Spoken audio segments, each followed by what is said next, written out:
So thank you all for joining and welcome to today's webinar on COVID-19, how NGOs can help communities prepare and respond. My name is Sheena Agarwal. I'm the moderator for this webinar, and I lead the partnerships and special initiatives work at Gift to Asia, including providing senior management to all of our current APAC COVID campaigns. So I'm looking forward to all of your questions and the presentations that are coming. Next slide. So these are the key topics that we're going to be covering today.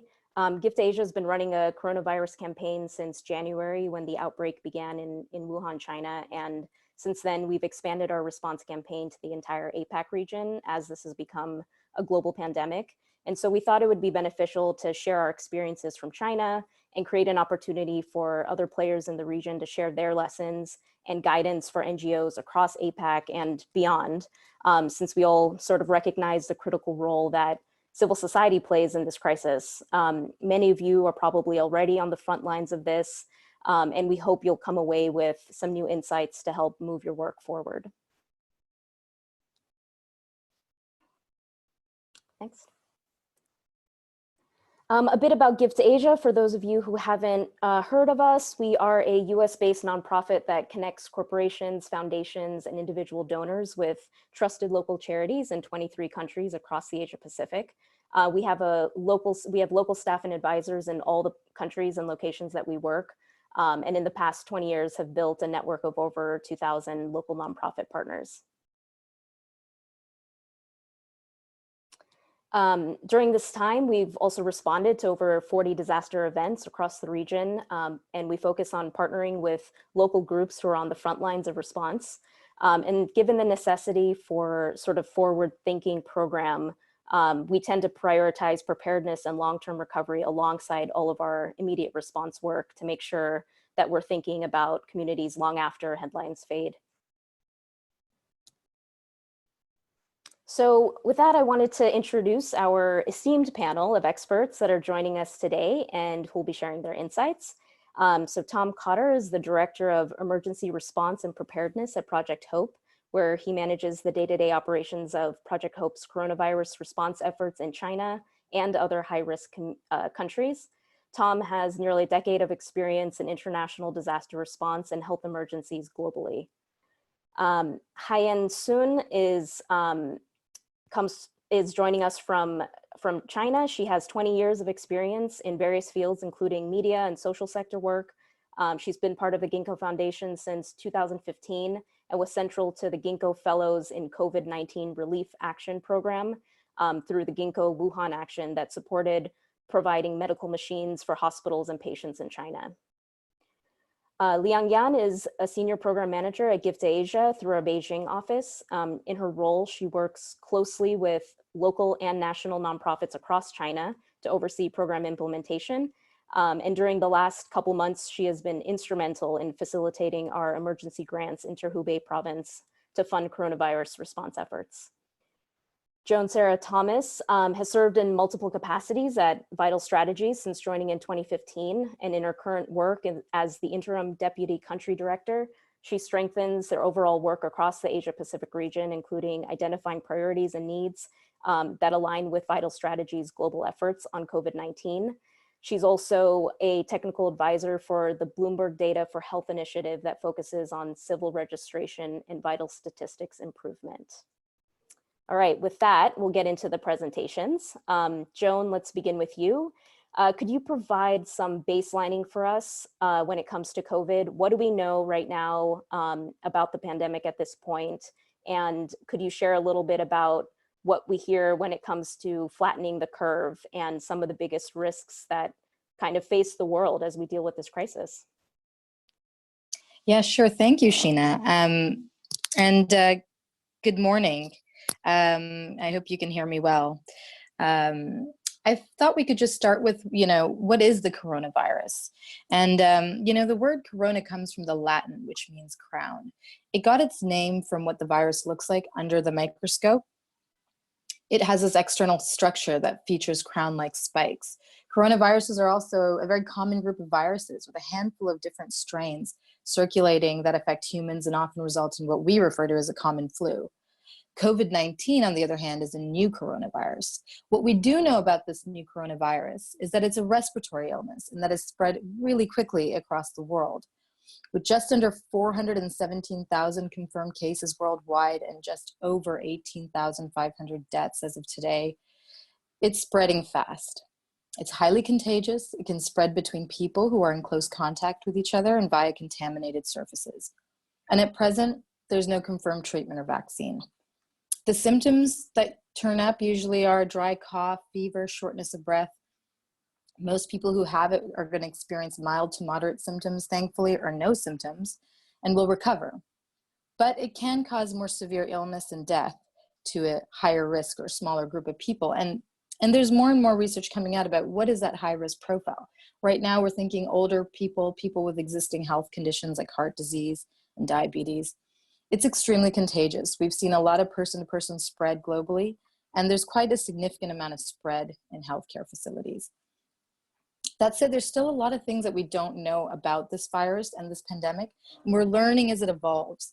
And the global community, academics, governments, scientists, health workers, the whole range are working overtime to collect, analyze, and interpret data so that we can better direct the global response.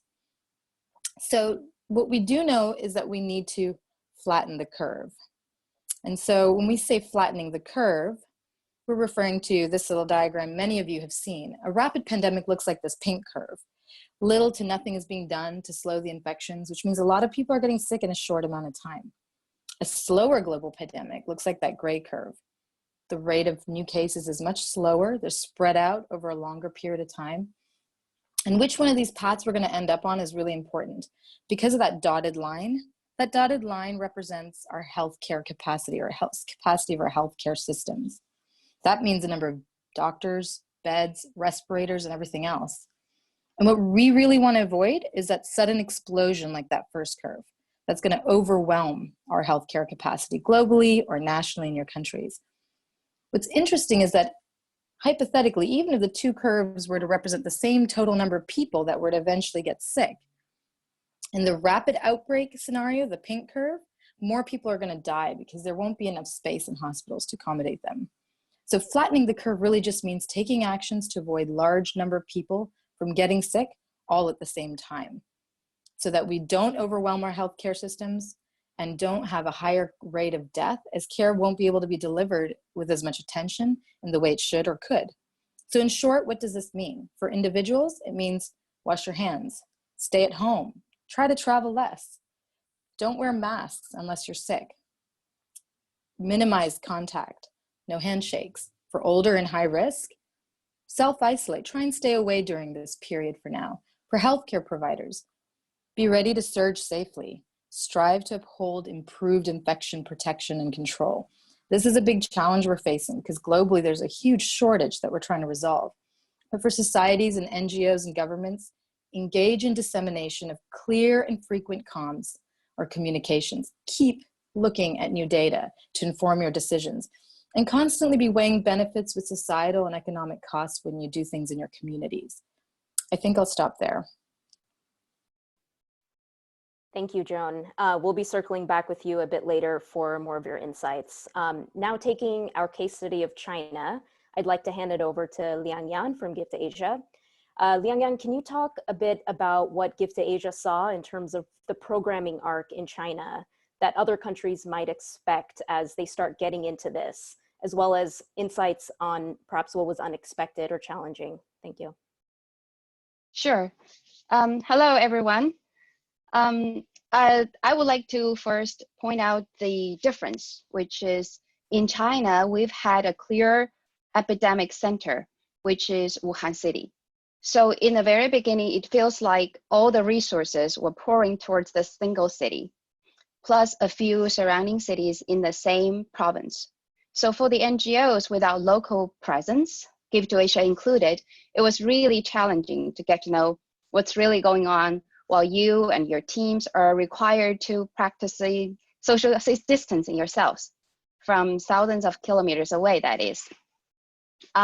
So with that as our background, I'll speak to the programmatic point of view.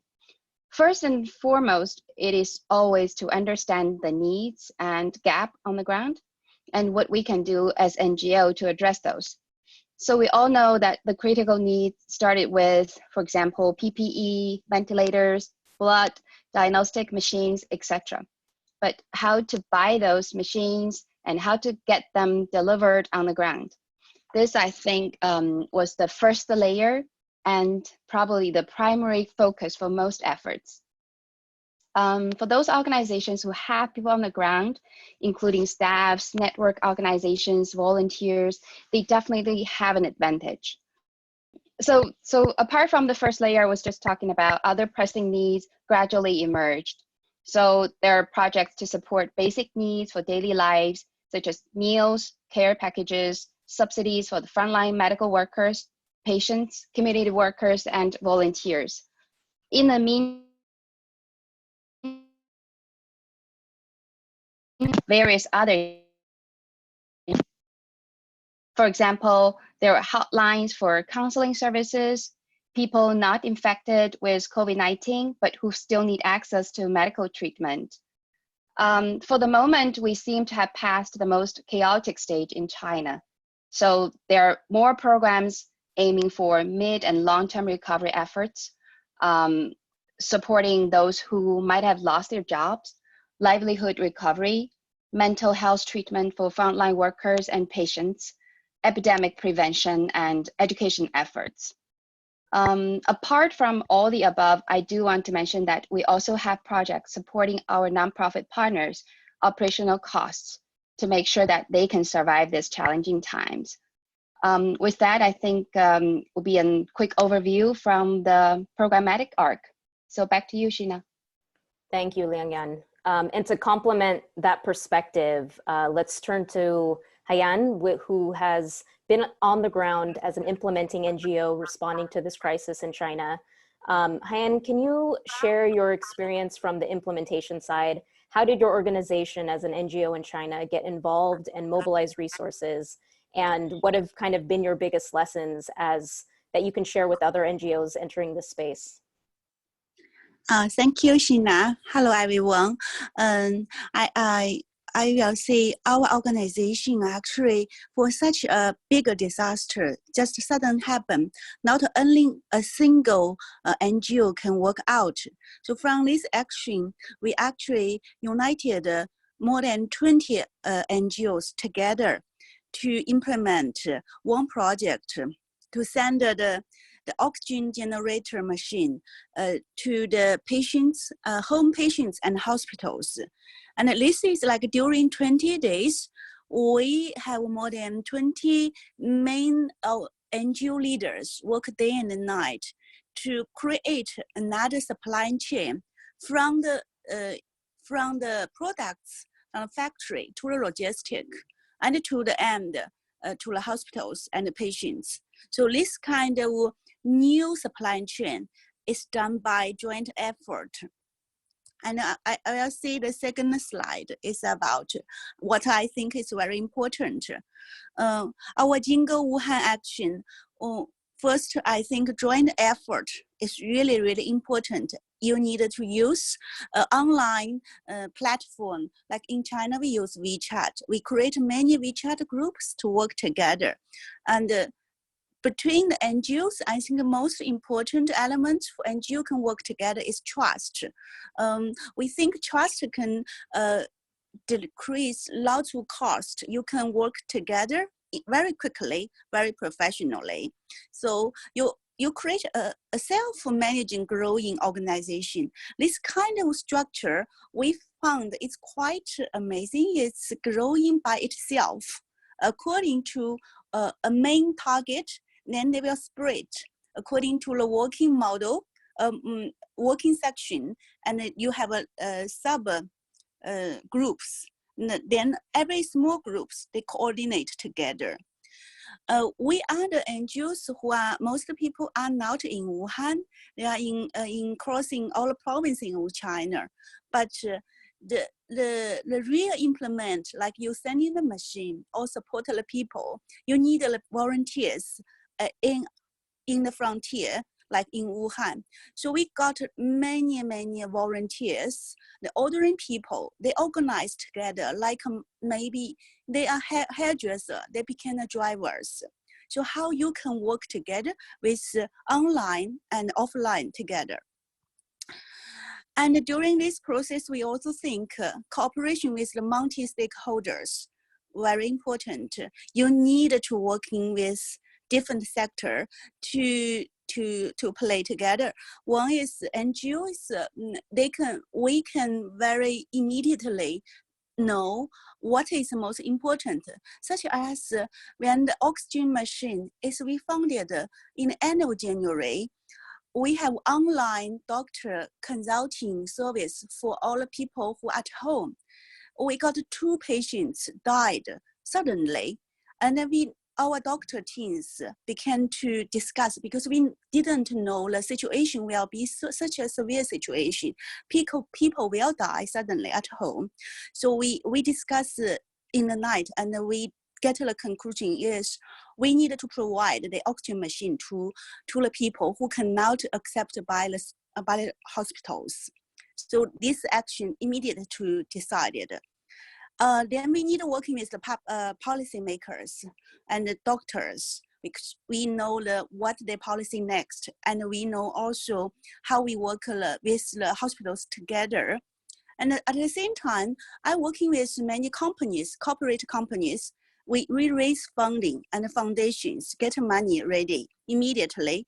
Then we also identify the key material supplies, and we want to then not increase price, because at that time, all the price is going up all the time. You need to make sure that engage the suppliers, they understand in this moment, price should be stable.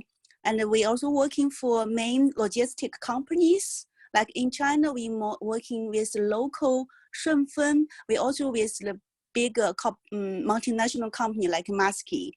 They provide very timely logistic support. Working with local warehouses and also volunteers, media. We talk to media. We have a different media strategy. Some action, we talk media later. Some action, we talk media just in the beginning. So all these kind of elements is very important to make action efficient in time, because it's first aid support. Now, right now, we are doing a project is we accumulate with interviews all the experience from different NGO groups. Then we make it in a different language, put in the website to provide to all the countries if they want to know what we think important during this relief action. So you can see different sections from the pregnant woman, from the medical treatment, and also for the hungers, different areas. That's my thought. Thank you. Thank you, Haiyan.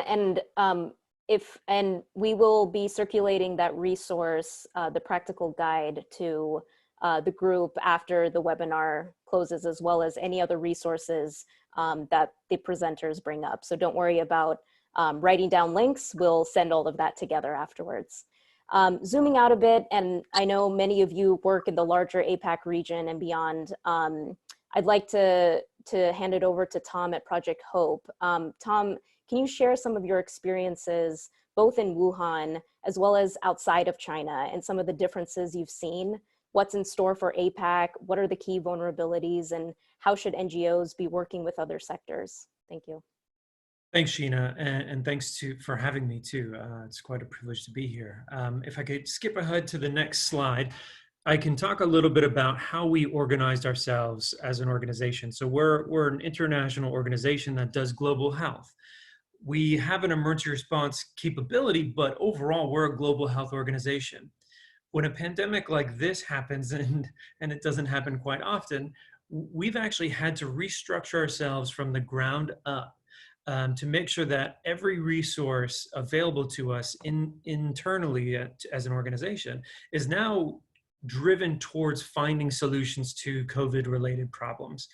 So we went from country office to country office and said, how can we adjust our programming? What resources do we have and what needs are we hearing? And how can we put that together into a program, even if this country office is not relating to infectious disease programming, for example, and it has nothing to do with emergency response. So we can tailor things like that.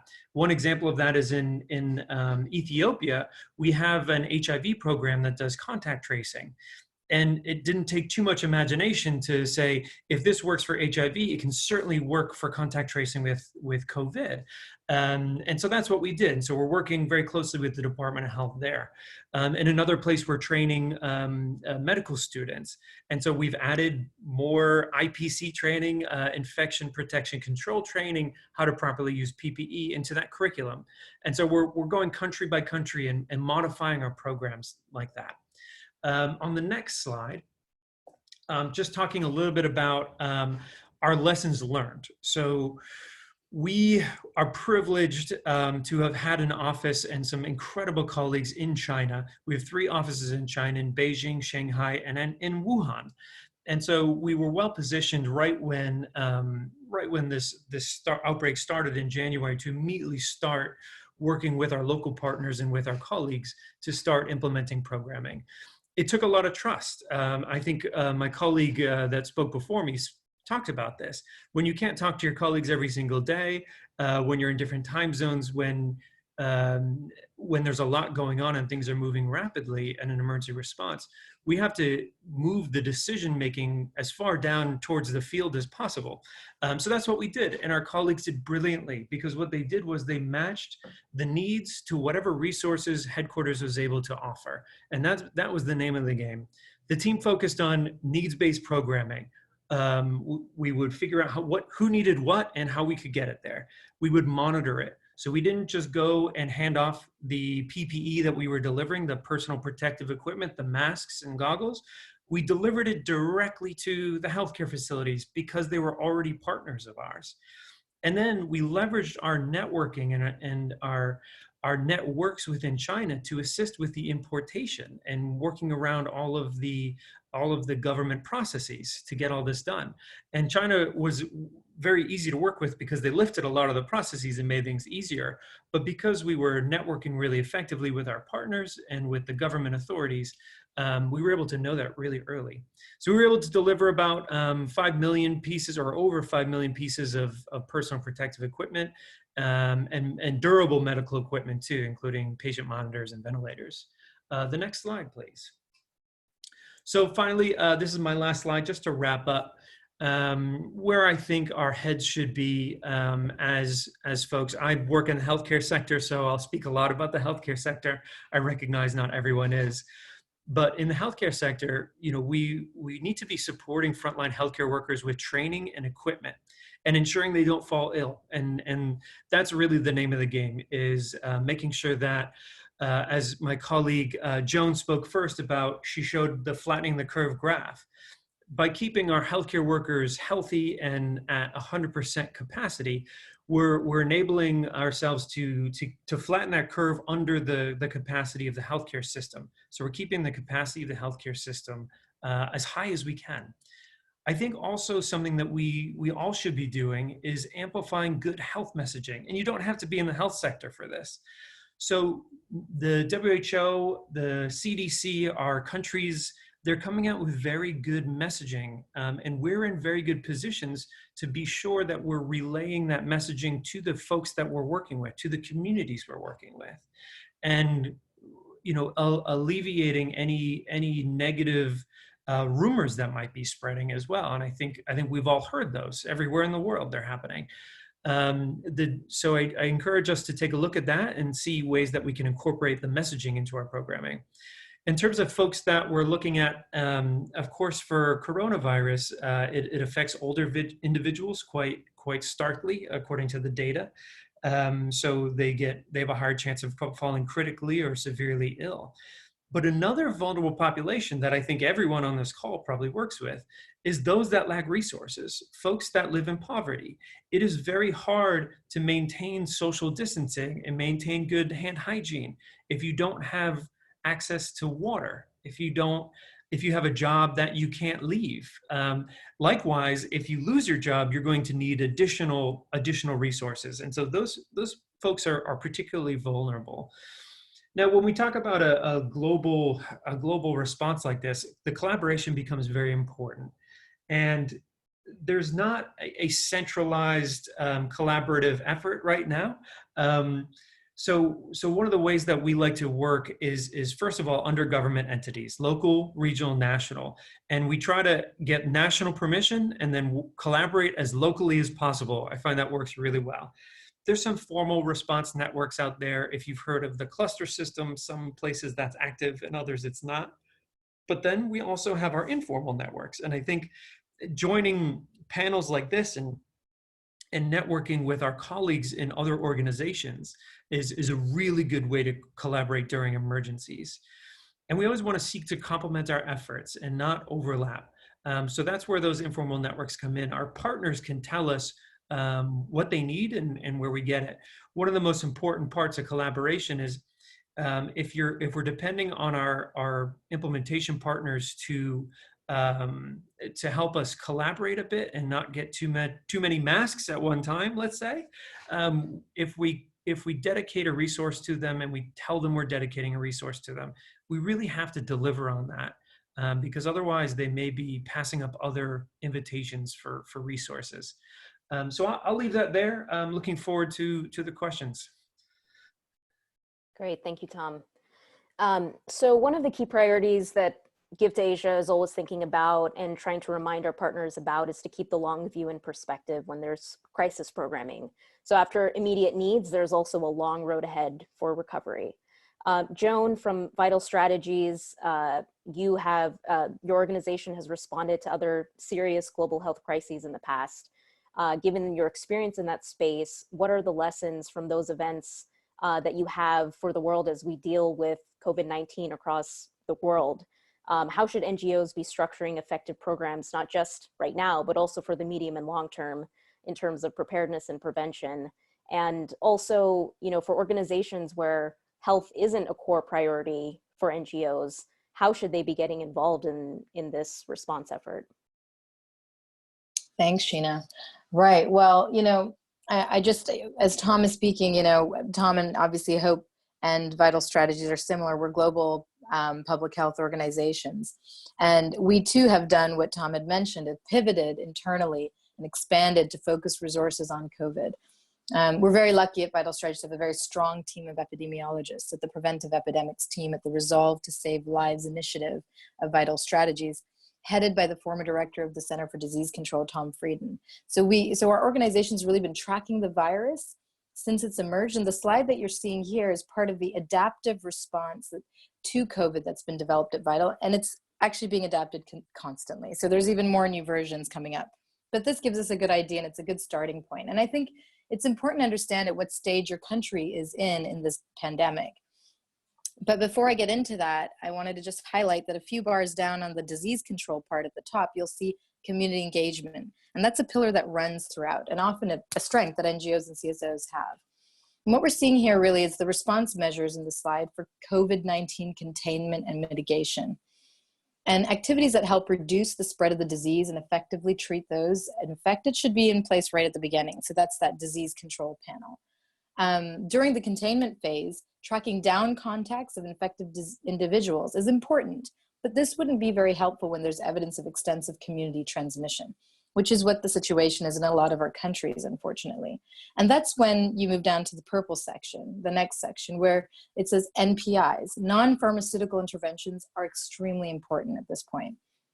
And these include the things that we've been hearing a lot about: washing your hands, covering your cough, staying at home when ill, making sure surfaces are clean, and etc. But really, they're so critical. And when you move one section down to the blue, or the dark blue, once COVID-19 becomes a pandemic, which it is right now, additional NPI strategies need to be implemented. Staying at home, not traveling very much, community measures such as closing schools, mandatory teleworking, canceling mass gatherings. These are all measures that are aiming to dampen the pandemic, to improve survival, and then delay cases, so really flattening that curve, all while we're waiting for those pharmaceutical interventions to be developed. I say this because I think it's really important for NGOs to do a self-assessment and understand where their core competencies lie and how they can be used to then support the pandemic at whatever stage it's in their countries or in the region. And it's also important to not overcommit. We all have real limitations in bandwidth, and that's something that I think we need to consider. To be effective, we can't be stretched to max. What can be useful to consider, though, is similar to what Tom's saying about hope as well as vital, that we've sort of considered pivoting, extending and expanding funding streams to be used for COVID. And sometimes it's more efficient and more immediate than starting to build a new program from scratch. Now, that's not to say that you shouldn't build new programs. There could be new needs, but it's often good to do that as you see the pandemic progresses and you start to understand what your local needs are. You can begin to curate your program. So how can civil society contribute in general? I think, I really truly believe civil society sector is powerful. CSOs know their communities, and often their communities know them and trust them, as Haiyan mentioned earlier. And you need this understanding to really effectively contribute. I'll give you an example of a learning during the Ebola outbreak. In Guinea, the government launched what they call a microcirclage strategy, consisting of limiting movement in and out of affected villages in order to encourage communities to remain within a circumscribed area. The containment, of course, was not looked on very well by community members. They were suspicious about it, and oftentimes even there was violence that broke out against those health workers. So they changed their tactics. The government began working with local CSO and humanitarian actors, and they started to accompany their door-to-door case finding and monitoring of illness and death with the distribution of bags of rice and cash and oil and various things that resonated with families. What resulted was a dissipation of community resistance to the public health measures that were recommended. Now, there's going to be similar cultural nuances around many aspects related to this pandemic that we're facing in our region, in each of your countries and all of our countries. Just thinking, for instance, about the variability in burial practices across our region. There's so much diversity. So this is just to say that I want to highlight a few important takeaways. We must support communities, and we must work with culture and not against it. And I think CSOs and NGOs are the best partners that government can ever have to do effective prevention and preparedness because of their knowledge of those communities. During Ebola, the CSOs and NGOs supported the fight through engagements with a huge variety of trusted figures, community leaders, community health workers, motorcycle and taxi groups, there's traditional healers, religious leaders, pharmacists, a whole lot. And doing that can be very powerful. And so what do you do if your core area is not health? Well, that's totally fine, because clearly in a pandemic like this that affects all sorts of sectors of life, we need everybody. We need all sectors to be supporting this cause, not just health. And so NGOs can really help fill the gap where governments and large foundations need that help. So creating coalitions among NGOs to improve information sharing, as Tom had mentioned, is really important. Coordinate that, obviously within your national regulations, but start at the sub-regional or regional and then move up to national levels. Make sure the right information is getting out there. Contribute to comprehensive, accurate risk communication and make sure that's culturally appropriate so that you can help your communities understand how to flatten the curve. Things like health economists, the work that they do in analyzing costs and benefits of social distancing is important. Supply chain management, how to mitigate those disruptions. And even things related to, communities that are experiencing a lot of quarantine. We're starting to see children and pets left behind. And I think these groups definitely need to be supported. So there's just so much need that needs to be done by local organizations to minimize the negative impacts during this exceptional pandemic. It's definitely not only health. So I leave it to you there. Perfect, thank you. I think the two big themes that I've heard come out of this are, one, we can't be in silos. We have to collaborate. It's essential for effective programming right now. And number two, it doesn't matter what part of the civil society sector you come from. There's a place for you. There's a need for you. And I think there's a lot of insight and information from both our China teams as well as these global partners who have navigated that space. And so there may be some follow-up there. So moving on to our Q&A portion, we have received a few a few questions from our question box. And if you do have questions, please do ask them into the box on Zoom. I think one of the big, oh, we do have some additional tips and resources. So before I go to Q&A, these are just kind of some collated ideas about, from an organizational level, some of the next steps that you should be thinking about as a nonprofit organization, creating business continuity plans, both for your staff and operations.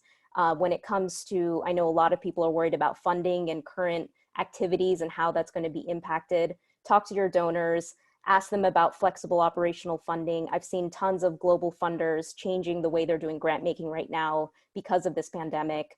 And, you know, look for partnerships.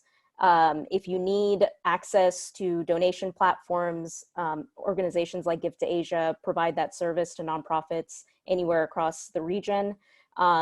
And we'll be sending an additional sort of follow-up list for resources and links that'll be useful to you after this webinar. So now moving to Q&A, I think, you know, one of the things that I've seen in both kind of the open questions that are coming as well as just offline from this webinar is a lot of countries are dealing with lockdowns. Movement is restricted. We're talking about all this collaboration, all of this dynamic programming and getting things to different places. How do organizations reach populations or, you know, mobilize these kinds of activities in the face of movement shutdown? And I wanted to direct that question first to Haiyan. From kind of the Ginkgo Wuhan action perspective, how did you navigate the shutdown with getting, you know, goods and medical equipment to hospitals and like communicating with people? Thank you, Sheena. I think first you need to do a real situation research immediately. And this research, like real situation, what happened in which community, in which city, then that we do the research through different network. First, we use the NGOs who doing, normally maybe they do poor areas education program or environmental program. They don't do the disaster program, but they all work very actively. They spread out in the cities, like in Wuhan, surrounding Wuhan. You immediately get the feedback. Also through you talk to the hospital and the government sectors, you know what happens. Like in Wuhan, you have no private car without permission. You cannot drive around. So we immediately know the real situation. Then we work out the plan. How can we organize the local volunteers for different purpose? Some maybe for pregnant women, some maybe for delivery of goods. So this is how you encourage the local local volunteer to join together with your initiative. Usually we use the social media platform. The social media platform at that time is very active. Everyone, and when they are locked down, they at the same time maybe they feel life is not convenient. But many people have nothing to do. Really, they want to help. Lots of young people, young students, they all join. Then they volunteer to work out as some task to take action. Yeah, thank you.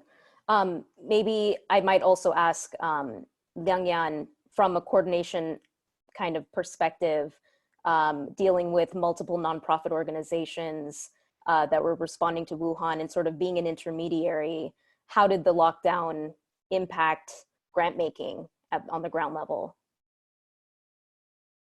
As I said in the beginning, I think it is very important to find the partners who can still mobilize during this challenging time. So from our perspective, we find partners who based in Wuhan city, so they can still, because in Wuhan city, it's been locked down by districts. You cannot, without the right permit, you can't even move from one district to another. So with this partner, they managed to get the permits so that they can help transport the equipment and then to different hospitals. And then also we have partners not based in Wuhan, but then they have this emergency rescue expertise, and then they managed to get the permit for them to land in Wuhan, to mobilize their team around to do the disinfecting work. So those are the two examples I can think of who can still manage to get around and get things done under the circumstances. Mm-hmm. Yeah. I think it's going to be a big challenge. I know that every country is sort of implementing lockdown in different ways, and movement is restricted in different ways. And so that's going to continue to be a challenge, and something that I think goes back to having good online networks, connecting virtually with other stakeholders is going to be super critical as all of you start to work in this space. You know, one of the other big, I think, concerns is specifically around vulnerable populations. Tom, you sort of alluded to that in your presentation. Based on your experience with other health crises around the world, you know, how did NGOs support issues of things like food insecurity, and, you know, really getting to the most vulnerable who are cut off from basic necessities? Yeah, thanks for that. I think one of the ways that is really effective is figuring out how to leverage local partnerships on the community level. And so if there's a local clinic, if there's local leaders, figuring out how to support them in mobilizing a food distribution, for example. And without those key engagements, it's going to be very difficult, especially with travel restrictions and things like that. So I think one of the strategies is to build capacity and support initiatives on the most local level. Thanks. You know, I think all of this, whenever there's a crisis, there's always a lot of space for creativity and innovation, where people sort of create solutions that are needed sort of on the spot. Joan, in your experience, have you seen any sort of innovative programming that's come out of these spaces when there's been crises that you think have been effective in sort of solving perhaps problems that otherwise may have seemed unsolvable? Yes, absolutely. There's been a whole range of things. And you know, we've been sort of watching the landscape at Vital, and I think we don't need to look too far. The first example that comes to mind is Singapore. Singapore's really got some great examples of that.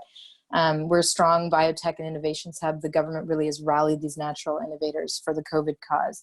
I think working closely with the National Center for Infectious Disease and scientists at Duke and US Medical School, the teams were here in Singapore were able to successfully culture the COVID-19 virus just 1 week after it landed in Singapore on January 23rd. And this group went on to become the first globally to develop a serological test for COVID-19, which detects antibodies produced by the body's immune response against the virus and sets the stage for rapid testing and population surveillance. And this is something that actually can be extended beyond Singapore. It's really an incredible contribution and very efficiently supported by the government. On the other hand, I know in Canada, there's a lot of discussion with the Canadian government by the National Research Council in Canada set up a COVID-19 challenge program, opened that up to the public so that public-private partnerships made up of governments, academics, and private sector partners and civil society can come together and put up innovative proposals for medium-term needs that the Public Health Agency of Canada has identified. So these are things around personal protective equipment, sanitation products, et cetera.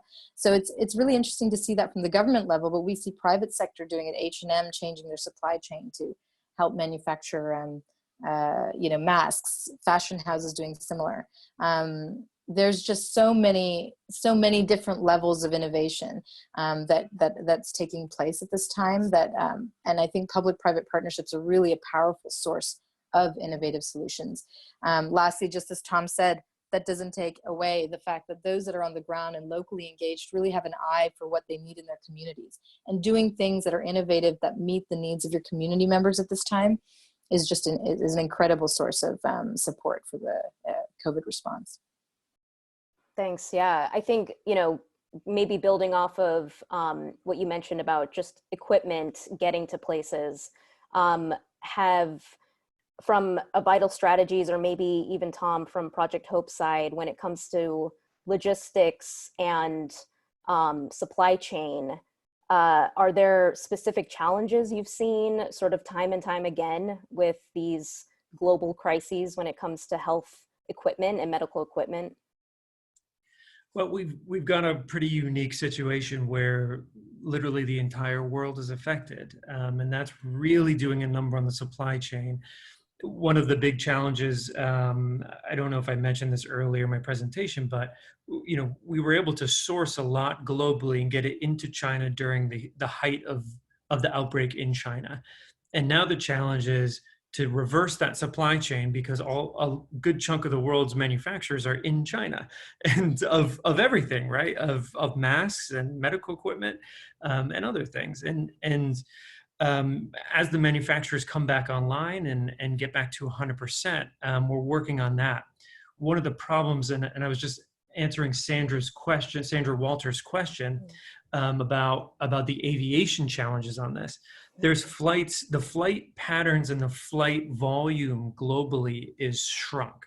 It is a fraction of what it was before this outbreak. So even as we're finding less and less PPE and supplies, we're also finding less ability to move it where we need it. We work with partners like Airlink, we work with aviation partners, but what we're finding is that what we're having to do more and more is pay for the freight ourselves. And those partners that are able to normally give us free cargo space aren't able to do that anymore. And that's a major challenge.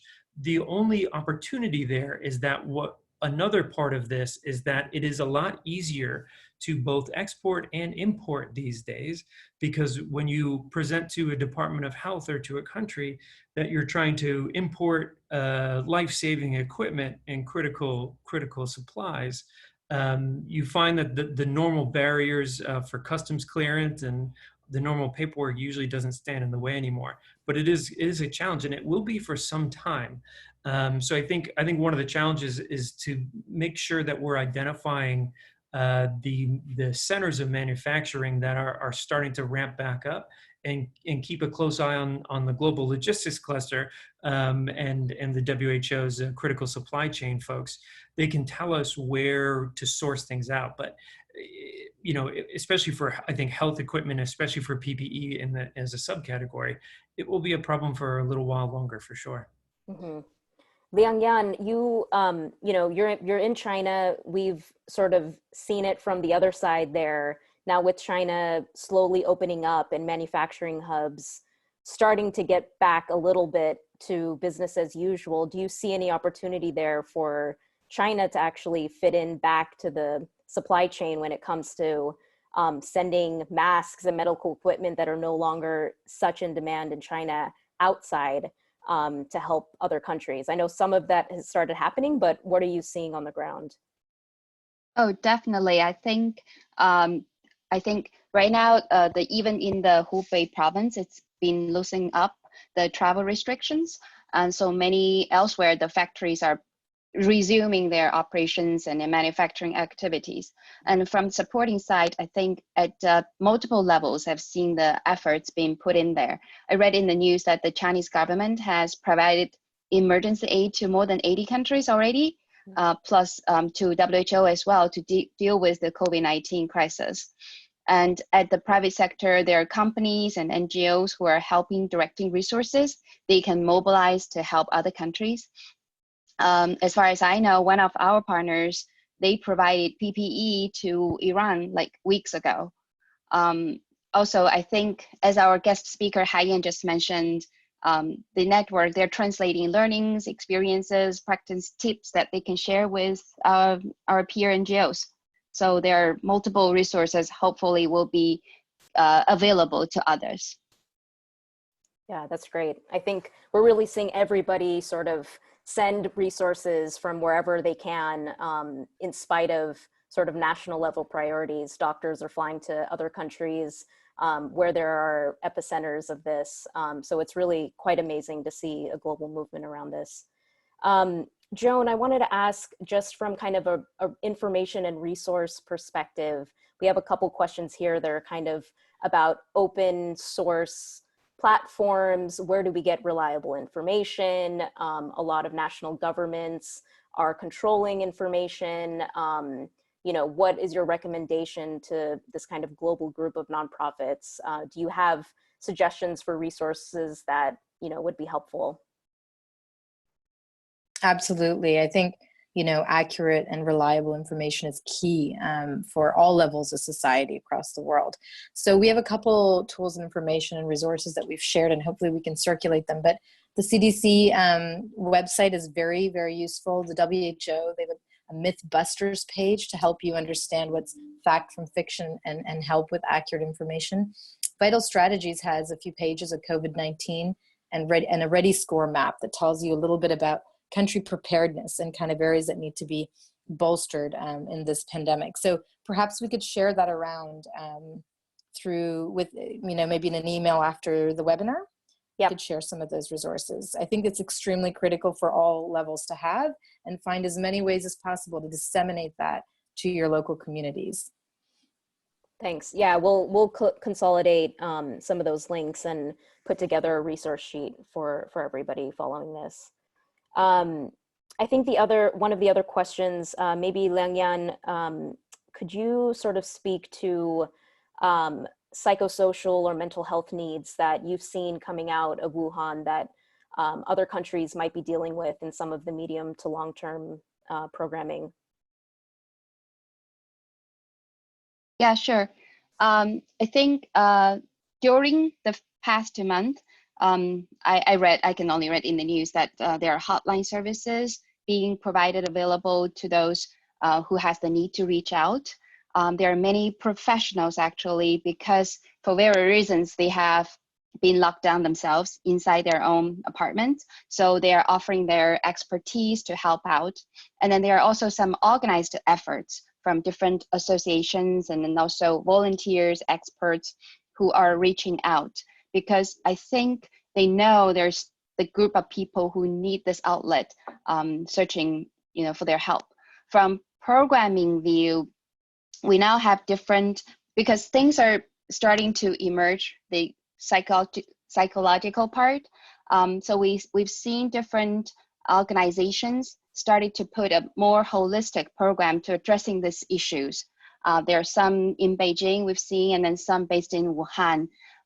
They are identifying different tiers of people who may need this, like the frontline medical workers or the patients or those who suffering loss during this crisis, or the volunteers. So different groups, they might have different levels of needs. So these are the programs who are designed to, you know, addressing those needs at different levels. Yeah, okay. Tom, there's one question here about behavior change and awareness raising, especially for people who have low literacy levels or in remote areas. You know of any initiatives, either that you've experienced through Project Hope or any approaches that you would recommend to address that need? Yeah, I think Project Hope has done a lot of activities like this, things like hand washing campaigns, things that would translate well into COVID response. I think the tricky part is maintaining good social distancing while you do these campaigns can be difficult, because you don't want to congregate everybody into one place. You don't want to expose your team or your partners or educators, and you don't want to expose your beneficiaries.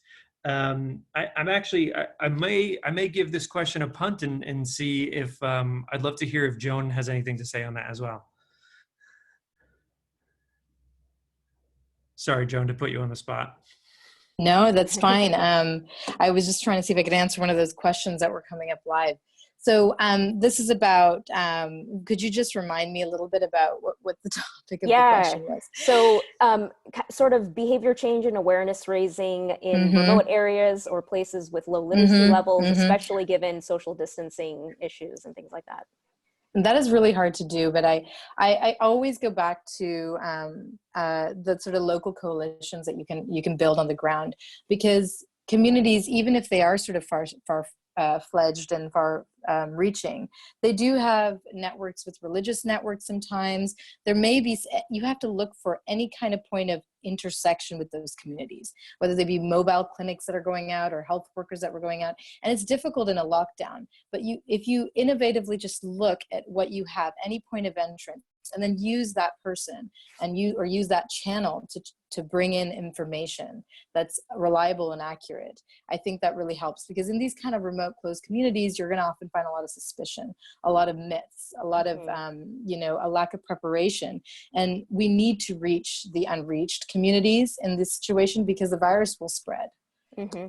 So local coalitions between NGOs and CSOs, religious institutions, really turning up and lighting up all of those networks. Yep, absolutely. So I know there are still a few open questions. We've answered a lot of them, but we're hitting our 1 hour mark. And I want to be sort of conscientious of people's time. Just to wrap up, I'd like to ask each of our panelists to give us sort of one parting thought or insight, just a quick sentence. What do you want to leave us with as NGOs sort of, start hitting the ground running with this? I'll start with Joan. How about you? Sure. I really have 4 quick messages. I think we really all must do our part to flatten that curve.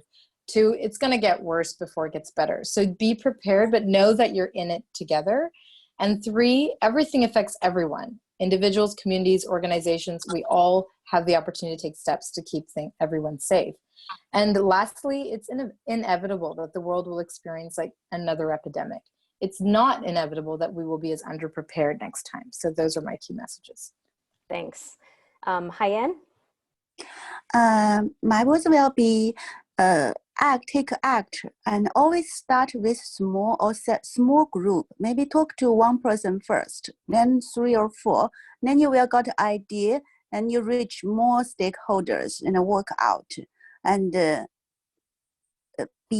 just empower other people, trust other people. Yeah, I think trust is a really strong theme here. Tom, what about you? So to echo what my 2 colleagues said before me, this is relatively unprecedented. There's no sector and there's probably no individual on the planet that's not affected by this. We as NGOs have to put everything on the table, every option, work with what you know and strengthen and leverage your strengths as an organization, and don't let perfect be the enemy of the good. Err on the side of action. And finally, take care of yourself and one another, because pandemics are a team sport and we're all in this together. Thanks. Liang, final words? I just wanted to echo all our panelists here. It's really, for me, I think this is probably the time to work together with others, to reach out, to coordinate, and to collaborate, which hopefully will empower everyone involved, and eventually we can deliver some. Yep, absolutely. So with that, I just wanted to thank everybody for their time. Thank you so much for all of the panelists for sharing your insights and your experiences. To everyone who's attended, we really appreciate you joining us, and look forward to a forthcoming email as well as a recording of this, so you can easily access this information moving forward. And any other questions, please do reach out to us at info@giftasia.org. Stay safe and be healthy. Thank you. Bye.